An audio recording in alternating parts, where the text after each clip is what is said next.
آئیے آگے بڑھتے ہیں. بعض لوگ کہتے ہیں کہ ایک مجتہد کی تقلید ضروری ہے. ہم کہتے ہیں کہ اس میں بعض نقصانات ہیں. بعض لوگ کہتے ہیں کہ ترک تقلید میں نقصانات ہیں.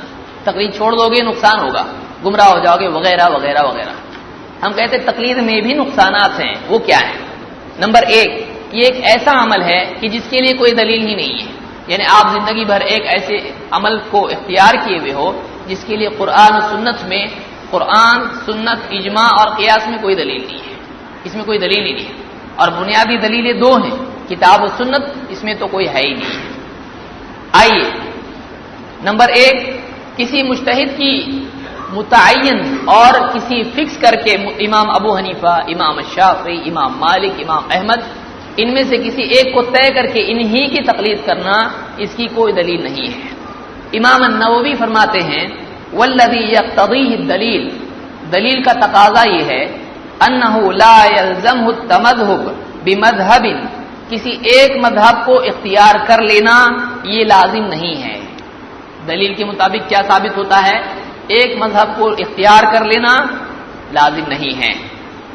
بل یستفتی من شاء او من اتفق، بلکہ آدمی کو چاہیے کہ وہ جس سے چاہے، جس سے اس کی ملاقات ہو جائے، پوچھ لے. جو بھی علم والا مل جائے. پہلے امام صاحب عالم صاحب کے بجائے آپ شافعی ہیں کیا؟ نہیں، ارے اپنے عالم نہیں ہے. ایسا نہیں، بلکہ جو عالم قرآن و سنت کا عالم ہے، چاہے کہیں کا بھی رہنے والا ہو، اس عالم سے سوال پوچھے، دلیل لے، گھر کو جائے. تو ایک آدمی کسی سے بھی پوچھے، یہ طریقہ سلف میں تھا، یہی طریقہ قیامت تک کے لیے خیر والا ہے. تعصب اسلام میں نہیں ہے. بل یستفتی من شاء او من اتفق، بلکہ آدمی کو چاہیے کہ وہ جس سے چاہے، جس سے اتفاق پیش آئے، اس سے سوال پوچھ لے، فتویٰ لے لے. لیکن من غیر تلقط للرخص، لیکن یہ عمل اور رخصتوں کی تلاش میں نہیں ہونا چاہیے. یعنی آدمی بولے یہ عالم صاحب بہت نرم ہے، چلو یہ مسئلہ ان سے پوچھیں گے، تو ان کے نزدیک حلال ہے، ان سے جا کے پوچھیں گے، تو اس کے نزدیک یہ جو ایسا کرنے والا آدمی یہ گناہگار ہوگا، کیونکہ اس کی پہلے سے ہی نیت کیا تھی؟ رخصت تلاش کرنے کی. تو اس کی نیت انما الاعمال بالنیات، اس کی غلط نیت کی وجہ سے وہ گناہگار ہوگا. اب ہر آدمی جو ہے جانتا ہے اپنے دل میں کیا ہے. جسٹس تقی عثمانی اس بارے میں لکھتے ہیں اپنی کتاب تقلید کی شرعی حیثیت میں، کہتے ہیں کہ یہ بات واضح کی جا چکی ہے کہ مجتہد کے قول کا حجت شرعیہ نہ ہونا خود تقلید کی تعریف میں داخل ہے. خود تقلید کی ڈیفینیشن میں یہ بات آتی ہے کہ مجتہد کا قول شرعی حجت نہیں ہے، کوئی دلیل ہی نہیں ہے اس کا قول. یعنی کون کہہ رہا ہے یہ؟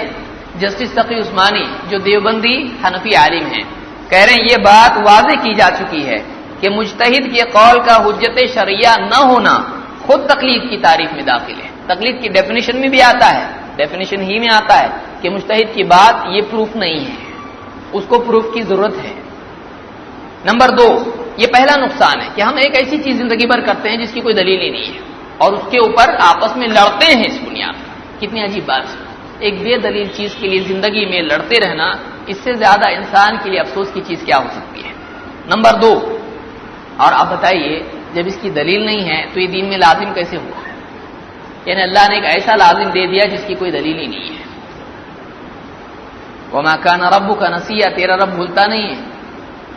نمبر دو، ایک ہی مجتہد کی تقلید کرنے سے آدمی بقیہ علماء کے اجتہادات اور فتووں سے اور تحقیقات سے محروم ہو جاتا ہے. اور کوئی ایک مجتہد ایسا نہیں ہے کہ سارا دین اس کی فقہ میں ہے، ایسا کوئی نہیں ہے. ہم کہتے ہیں نہیں. علامہ شعرانی رحمۃ اللہ علیہ فرماتے ہیں، عبد الوہاب الشعرانی کہتے والمذهب الواحد بلا شک لا يحتوي على كل احادیث الشریعہ، کہتے ہیں ایک مذہب، کوئی بھی ایک مذہب شریعت کی تمام باتوں، شریعت کی تمام حدیثوں کو احاطہ نہیں کرتا ہے. کسی ایک مذہب میں پورا دین نہیں آتا ہے. کیوں آدمی ایسا کرے؟ پھر ایک آدمی کو چاہیے کہ جو بھی عالم اس کو ملے، جس کی بات کتاب و سنت کے مطابق ہو، اس کو لے لے. تو یہ ایک آدمی، یہ کشف الغمہ میں یہ بات اشعرانی نے لکھی ہے. تو ایک عالم کو آدمی پکڑ لے تو بقیہ علماء سے محروم ہو جاتا ہے. آج بھی آپ دیکھیے کہتے نہیں وہ شافعی ہے، ان کے ساتھ ان کا بہت ٹائٹ رہتا معاملہ، ان کے مسائل بہت شدت والے ہیں، ان کے نزدیک اس سے بھی وضو ٹوٹتا ہے، اس سے بھی ٹوٹتا ہے، عورت کو چھو لے تو وضو ٹوٹ جاتا ہے. اپنے نزدیک اتنا بھی چھو کچھ نہیں ہوتا، ان کے نزدیک شرمگاہ چھو لے تو وضو ٹوٹ جاتا ہے، ہمارا نہیں ٹوٹتا ہے. تو ایک مذہب میں بعض باتیں ہوتی ہیں، دوسرے مذاہب کی جو چیزیں ہیں ان میں سے آدمی چیک کر کے اگر نہیں لیتا ہے، کئی علمی باتیں ہیں جو ادھر کی ادھر ہی رہ جاتی ہیں. امت میں ٹکڑے، امام شافعی کا یہ استعمال نہیں کرے گا، امام مالک کا استعمال نہیں کرے گا، امام احمد کی جو دلیلیں ہیں، امام احمد کا استنباط ہے، امام احمد کا اجتہاد ہے، اس سے محروم ہو گیا ہمیشہ کے لیے. کس نے اس کو کہا کہ علماء سے محروم ہو جا؟ یہ کہنا اب تقلید کی دلیل میں فاسألوا اہل الذکر ان کنتم لا تعلمون، یہ تو پیش کی جاتی ہے دلیل، جاننے والوں سے پوچھو اگر تم کو نہیں معلوم. تو ہم یہ کہہ رہے ہیں کہ اس میں جاننے والے ایک ہیں کہ کئی ہیں؟ آیت تو بتا رہی کئی ہیں، اور ہم کو بول رہے نہیں ایک ہی کی مان کے چلنا ہے.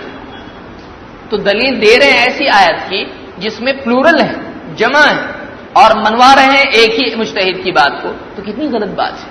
اللہ نے فرمایا جاننے والے سے نہیں، اور آئندہ بھی اسی سے، ایسا نہیں کہا اللہ نے، بلکہ اللہ نے فرمایا جاننے والوں سے پوچھو. جمع ہے یہ، جو بھی علماء ہیں ان سے پوچھے آدمی، تو جمع ہے کسی سے بھی پوچھے، جتنے علماء ہیں سب سے پوچھے، ایک ہی سے پوچھے ایسا کس نے کہا. نمبر 3، ایک آدمی جب کسی ایک کی، اور خصوصاً تقلید کی خصوصیات میں سے ہے کہ آدمی تقلید کے میدان میں جب جم جاتا ہے تو پھر تحقیق کے میدان میں کچا ہو جاتا ہے، اس میں تو کوئی شک نہیں ہے. اس لیے کہ تقلید میں زیادہ جمے ہوئے تحقیق کے لفظ سے چڑھتے ہیں. بولے وہ یہ تحقیق کرنے والے ہیں، تحقیق باپ کی تحقیق کر کے آؤ، یہ کون کہتا ہے؟ یہ تقلید کو منوانے والے حضرات کرتے ہیں. تو اس طرح کی باتیں ان لوگوں کی زبان سے سننے آتی ہیں جو تقلید والے ہیں. ہم علماء کی شان میں گستاخی نہیں کرتے ہیں، لیکن آج کل کے جو لوگ ہیں اس طرح کی سخت باتیں کرتے ہیں جو کہ اخلاق کے دائرے سے نکلی ہوئی ہے. تیسری چیز جو تقلید کے نقصانات میں سے ہے وہ یہ کہ آدمی علم حدیث میں کمزور پڑ جاتا ہے.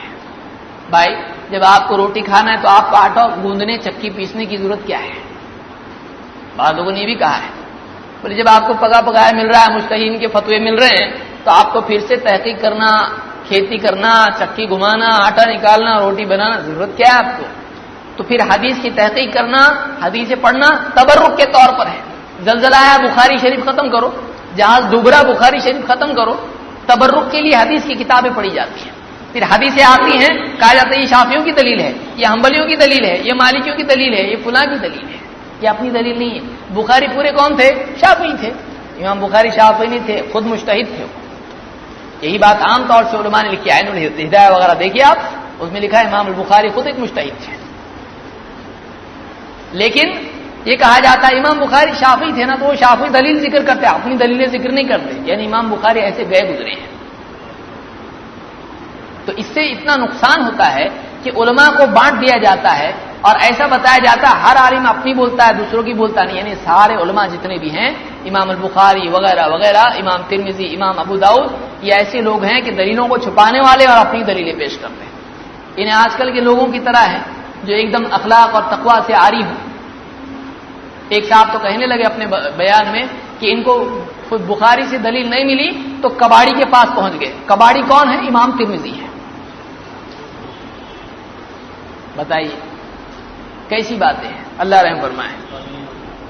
عبد الحی لکھنوی رحمۃ اللہ علیہ مقلدین فقہا کے بارے میں فرماتے ہیں، کیونکہ یہ حدیث کی فیلڈ میں زیادہ تھے، اسی لیے بہت سارے مقلدین حضرات ان سے تھوڑا سا اپنا جو ہے دامن بچا لیتے کہ ان پر غیر مقلدیت کا مزاج غالب تھا، کیونکہ ان کی جو باتیں ہیں وہ تھوڑی زیادہ ٹھوس نکلتی ہیں ان کے مقابلے میں. کہتے ہیں فَكَمْ مِنْ كِتَابٍ مُعْتَمَدٍ، کتنی ایک معتبر کتابیں ہیں، اعتمد علیہ اجلۃ الفقہاء، جس پر بڑے بڑے فقہاء نے، جلیل القدر فقہاء نے اعتماد کیا، مملوء من الاحادیث الموضوعہ، وہ جھوٹی جھوٹی حدیثوں سے بھری پڑی ہے. بڑے بڑے فقیہ لوگوں نے کتابوں پر، جن کتابوں پر اعتماد کیا، یہ کتابیں کیا ہیں؟ جھوٹی حدیثوں سے بھری پڑی ہیں. ولا سیما الفتاوی، خصوصاً فتاوا کی کتابیں. فقد وضح لنا بتوسیع النظر، اور گہری نظر سے مطالعہ کرنے کے بعد ہمارے سامنے یہ بات واضح ہوئی ہے کہ ان اصحابہم وان کانوا من الکاملین، کہ ان کتابوں کے لکھنے والے، فقہ کی کتابیں لکھنے والے، یہ اگرچہ کاملین میں سے تھے، کاملین کس کو بولتے ہیں؟ پرفیکٹ، کاملین میں سے تھے، لیکنہم فی نقل الاخبار من المتساہلین، لیکن وہ خبروں کے، روایات کے نقل کرنے میں بہت متساہل تھے، لاپرواہی برتنے والے تھے. یعنی اتنے بڑے بڑے فقیہ ہیں، لیکن ان کے بارے میں ذرا ڈیپ ہم لوگوں نے اسٹڈی کیے تو کیا بات سامنے آئی؟ اگرچہ یہ اپنی فقہ کی فیلڈ میں ایکسپرٹ تھے، لیکن ان کی حدیث، ان کی جو کتابیں ہیں، ان میں کیا ہے؟ جھوٹی حدیثیں بھری پڑی ہیں بہت ساری. کیوں ایسا؟ اگرچہ وہ فقہ میں بہت ایکسپرٹ تھے، لیکن حدیث کی فیلڈ میں کیسے تھے؟ لاپرواہی برتنے والے. تقلید کی برکت ہے یہ. کیوں؟ اس لیے کہ تقلید کی وجہ سے آدمی بولتا ہے اپنے کو حدیث میں سے کچھ نکالنا ہے ہی نہیں، تو پھر حدیث کے بارے میں زیادہ چھان بین کرنے کی ضرورت کیا ہے؟ ہم کو تو بس فتاوے موجود ہیں، فتاوے لے لو، اسی پر عمل کر لو. تو حدیث میں سے استنباط کرنا ہی نہیں، ہم مجتہد ہے ہی نہیں، تو پھر حدیثیں بس پڑھتے چلے جاؤ اور بولتے جاؤ یہ شافعی کی ہے، حنبلی کی ہے. تو اس طرح سے تیسری چیز یہ معلوم ہوئی کہ بڑے بڑے کاملین بھی متساہلین ثابت ہوئے ہیں حدیث کی فیلڈ میں. کون؟ وہ جو فقہاء ہیں.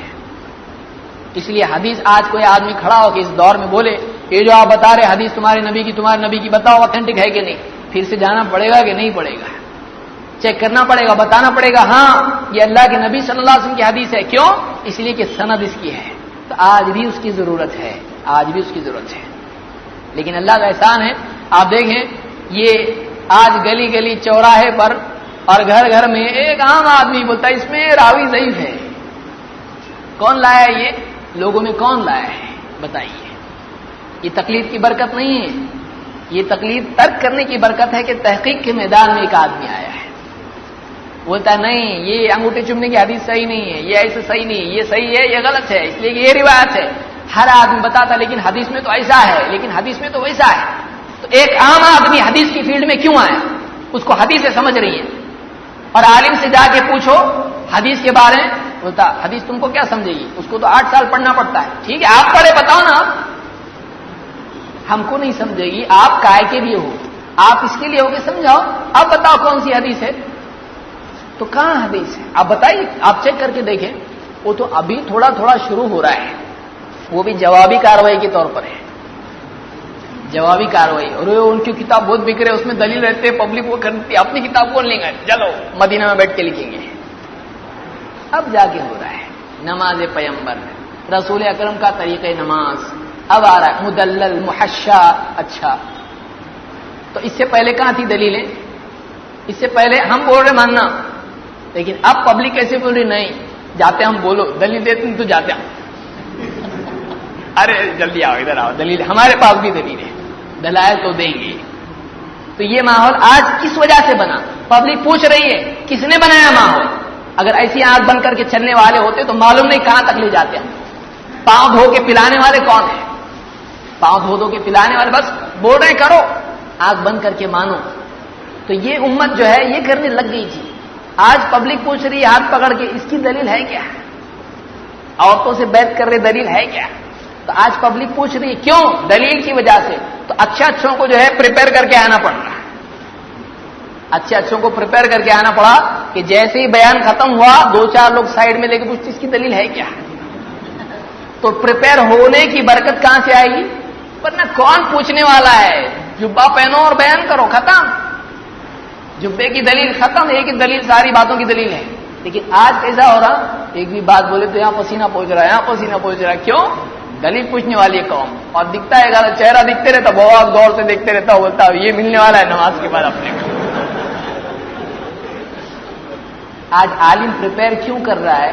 دلیل دینا پڑے گا، مناظرہ کرنا پڑے گا، حجت بازی ہوگی، ثابت کرنا پڑے گا. دلیلوں کے میدان میں آج علم حدیث کی طرف رجوع کس نے کروایا؟ انہی لوگوں نے جو کہہ رہے ہیں کہ نہیں ہم کو کتاب و سنت پہ چلنا ہے. تو نہیں ماننے والوں کو بھی یہ بولنے والے کہ بھائی حدیث سمجھتی نہیں ہے، حدیث سمجھتی نہیں، حدیث بہت اوپر ہے. تو ان لوگوں کو بھی حدیث سمجھانی پڑ رہی ہے عوام کو. اب سب سمجھ میں آ رہا، اب تک نہیں آ رہا تھا. اب صاف سمجھ میں آ رہا ہے. کیوں؟ تھوڑا سا زلزلہ آیا، برابر سمجھ میں آ رہا ہے. تیسری چیز یہ تھی کہ علم حدیث میں کمزوری آ جاتی ہے تقلید کی وجہ سے، لیکن جیسے ہی تقلید کے اوپر ضرب پڑتی ہے علم حدیث کی ضرورت محسوس ہوتی ہے جواب کے لیے کم از کم. نمبر 4، تقلید کی وجہ سے تعصب، ضد بازی اور اپنی ہی بات کو ثابت کرنا اور ثابت شدہ دلائل کے رد کے لیے پورے ہاتھ چلانا، یہ جو ہے تقلید میں پیدا ہوتا ہے. کہ آدمی دلیل دیکھتا ہے سوچتا کیسا اس کو میں کسی طرح سے رد کر دوں تاکہ ہم لوگ ہی اپنی جگہ سے ہلنا نہ پڑے ہم کو. آدمی اپنی جگہ چھوڑنے کو پسند نہیں کرتا ہے، جہاں ہے وہی بیٹھا رہے. کوئی آگے بولے یہ غلط ہے، دلیل سے غلط ثابت ہوا، ادھر بیٹھو، نہیں چلتا اس کو، جگہ چھوڑتا نہیں آدمی جلدی. تعصب پیدا ہوتا ہے، ضد بازی پیدا ہوتی ہے تقلید کے نتیجے میں، اور یہ اکثر مقلدین کا حال ہے. یہ میں نہیں کہہ رہا ہوں، یہ خود مولانا اشرف علی تھانوی کہہ رہے ہیں. کیا کہتے ہیں؟ کہتے ہیں اکثر مقلدین عوام بلکہ خواص. اب بتائیے، جب اکثر مقلدین یہ خود ہی کہہ رہے ہیں اور خواص بھی کہہ رہے ہیں تو ان کا کیا حال ہے آگے خود دیکھیے. کہتے ہیں اکثر مقلدین عوام بلکہ خواص اس قدر جامد ہوتے ہیں، اس لیے آپ جامد کا لفظ شروع میں دیکھیں، عنوان ہمارا تقلید جامد. تو یہ جامد یہاں بھی آ گیا. جامد یعنی جمع ہوا، انرشیا جس کو ہو وہ ہلتا ہی نہیں ہے، اس کو کتنا بھی ہلاؤ، دلیل کتنی بھی دو اپنی جگہ چھوڑتا نہیں ہے، ضدی. اکثر مقلدین عوام بلکہ خواص اس قدر جامد ہوتے ہیں کہ اگر قول مجتہد کے خلاف کوئی آیت یا حدیث کان میں پڑتی ہے تو ان کے قلب میں انشراح و انبساط نہیں رہتا، خوشی نہیں ہوتی دلیل سن کے.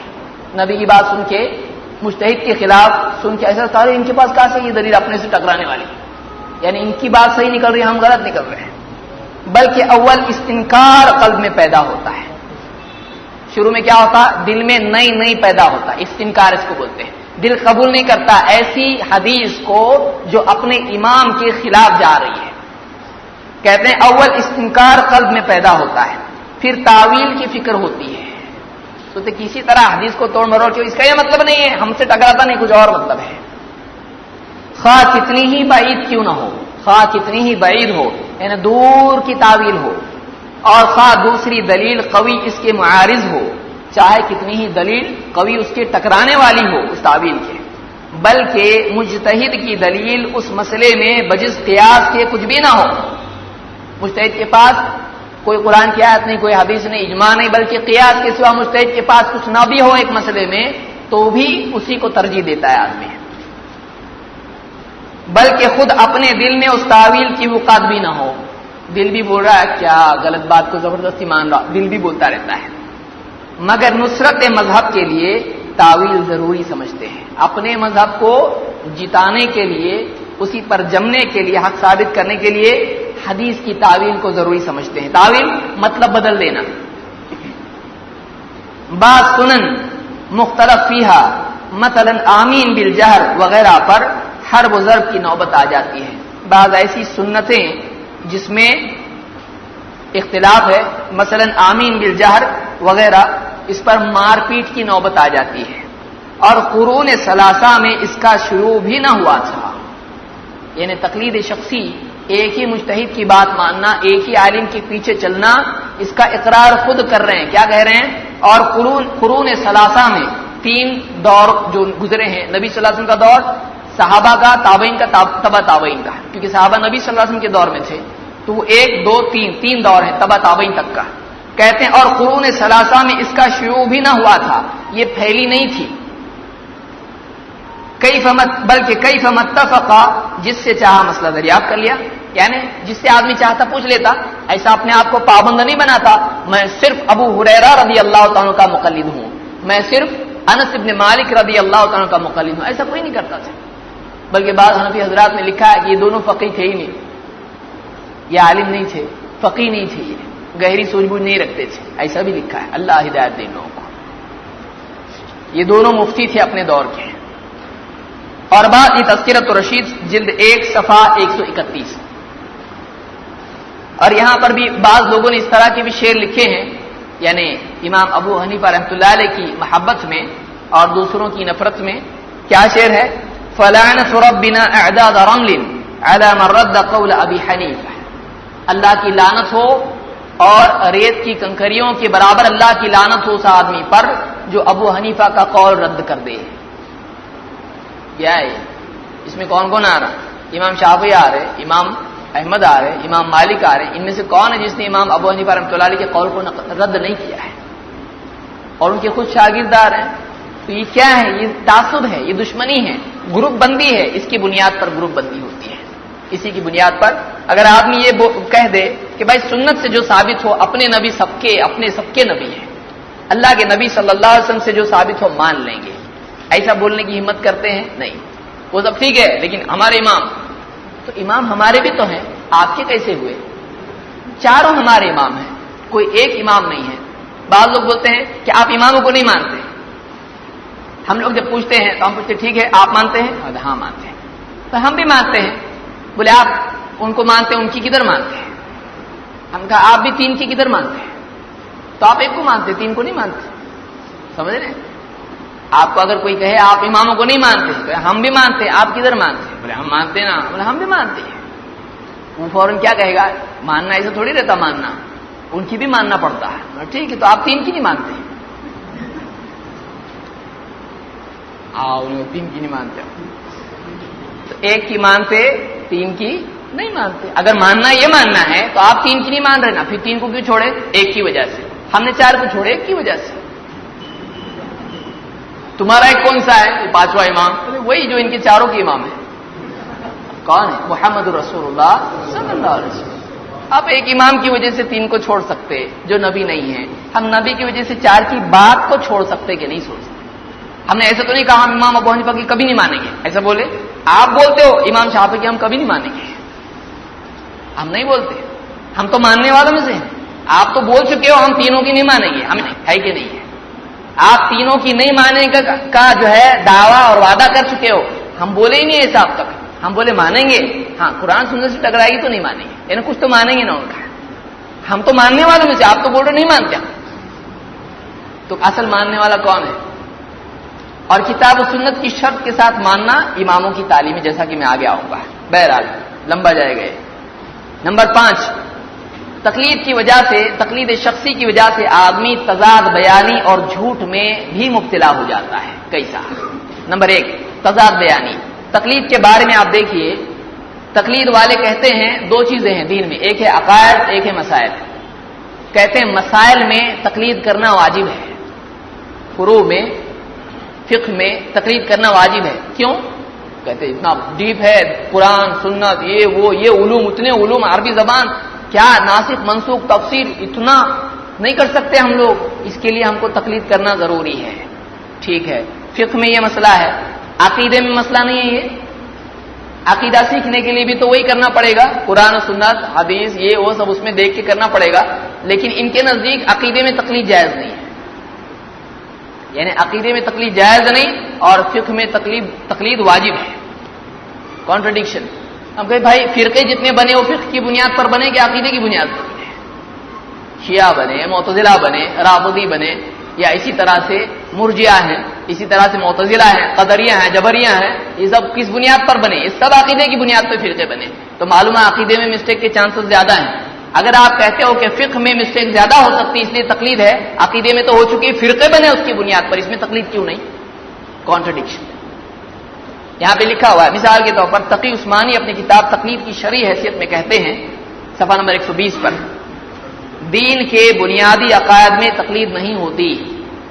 تو عقائد میں تقلید نہیں ہے، حالانکہ ہمارے ہندوستان میں جھگڑا جو دو جماعتوں کا ہے وہ کس بنیاد پر ہے؟ فقہ کی بنیاد پر ہے۔ حنفی دونوں بھی ہیں، لیکن اختلاف کس بنیاد پر ہے؟ عقائد کی بنیاد پر ہے۔ تو معلوم ہے عقائد میں بھی آدمی ماننے میں، نتیجے پہ پہنچنے میں غلطی کر سکتا ہے، تو پھر اس میں تقلید کیوں نہیں ہے؟ احمد یار خان صاحب فرماتے ہیں عقائد میں کسی کی تقلید جائز نہیں، جال حق میں صفحہ نمبر 15 پر کہتے ہیں کہ عقائد میں کسی کی تقلید جائز نہیں۔ ہم یہ کہتے ہیں کہ جب عقائد میں تقلید جائز نہیں تو یہاں پر کیسے لازم ہو گئی؟ اس کی کیا دلیل ہے؟ اس کی کیا دلیل ہے اور اس کی کیا دلیل ہے؟ کوئی دلیل نہیں ہے۔ نمبر 2، بہت سارے جھوٹ بھی اس وجہ سے بولنے پڑتے ہیں۔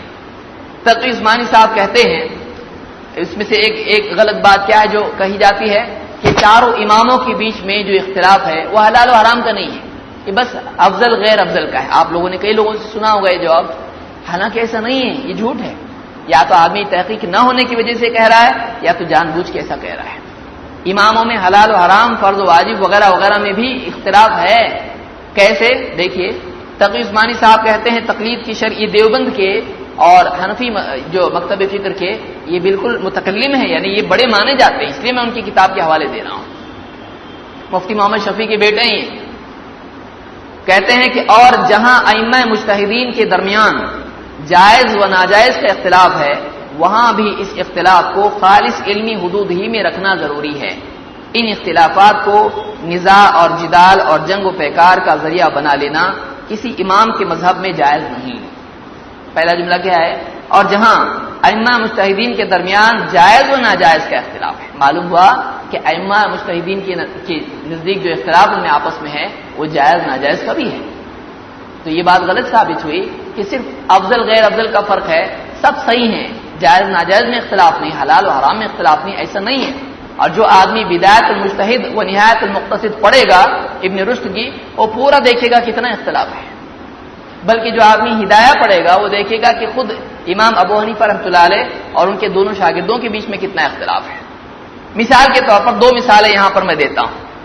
ایک مثال ہے بدایت المجتہد ہی سے کہ وضو میں نیت ضروری ہے یا نہیں ہے، یعنی کہ آدمی وضو کرتا ہے تو وضو کے لیے نیت شرط ہے کہ نہیں ہے۔ شرط کس کو کہتے ہیں؟ جس کے پورا کیے بغیر عمل مقبول نہیں ہوتا ہے۔ یعنی آپ مثال کے طور پر قبلے کی طرف نماز نہیں پڑھتے ہیں تو نماز ہوگی نہیں، قبلہ شرط ہے، جگہ پاک ہونا شرط ہے، اسی طرح سے وضو کا ہونا طہارت شرط ہے، اس کے بغیر نماز ہوگی نہیں۔ تو کہتے وضو میں نیت کرنا، دل سے نیت کرنا شرط ہے کہ نہیں، یا بس پانی میں گر گیا ڈب کے نکلا باہر سب بھگ گیا پورا وضو ہو گیا تیرا، ایسا ہے؟ یا نیت کر کے دھونا پڑے گا، وضو کرتا ہوں دل میں نیت ہے وضو کر رہا ہوں میں۔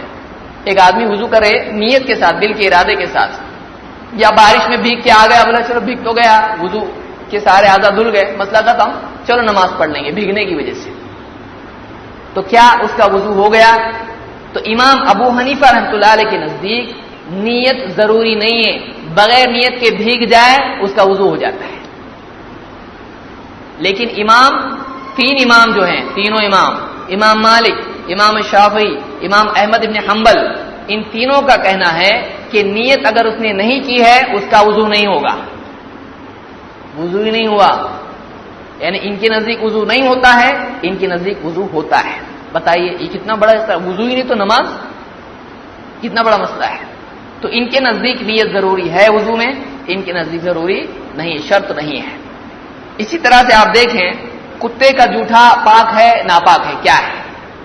کتے کا جو جوٹھا ہوتا ہے اس کا لعاب ہے، نجاست ہے، گندا ہے کہ پاک ہے؟ اس بارے میں امام سرخسی کہتے ہیں اپنی کتاب، یہ حنفی ہیں، یہ کتاب اپنی کتاب المبسوط میں کہتے ہیں کہ سؤر الکلب فإنه نجس الا على قول مالک رحمہ اللہ، کتے کا لعاب، کتے کا جوٹھا یہ کیا ہے؟ نجس ہے، سوائے امام مالک کے قول کے۔ امام مالک کیا کہتے ہیں؟ ناپاک نہیں ہے۔ امام مالک کہتے ہیں کتے کا لعاب کیا ہے؟ ناپاک نہیں ہے۔ باقی سارے امام کیا کہتے ہیں؟ ناپاک ہے۔ اتنا بڑا بھی اختلاف ہے، یہ ایک لسٹ پوری اگر دی جائے تو ہمارے لیے دن کافی نہیں ہوگا اتنے اختلافات سے۔ ہدایہ ہی آدمی اگر دیکھنے لگ جائے تو اس کو سمجھ میں آئے گا۔ تو یہ دو مثالیں میں نے دی جس سے معلوم ہوتا ہے کہ بہت بڑا اختلاف بھی اس میں ہے۔